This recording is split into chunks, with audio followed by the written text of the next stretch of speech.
Assalamualaikum warahmatullahi wabarakatuh. Saya Kiai Haji Abdul Rashid Kamaruf, tokoh agama Islam.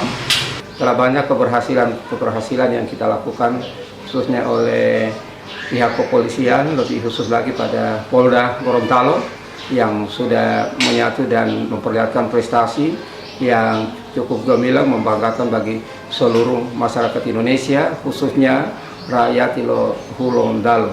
Karena itu saya berharap pada kita semua, mari kita jaga kekompakan, kebersamaan, serta kita juga menghindar jangan sampai terjadi HG, hambatan, ancaman, tantangan dan gangguan baik dari dalam maupun dari luar negeri.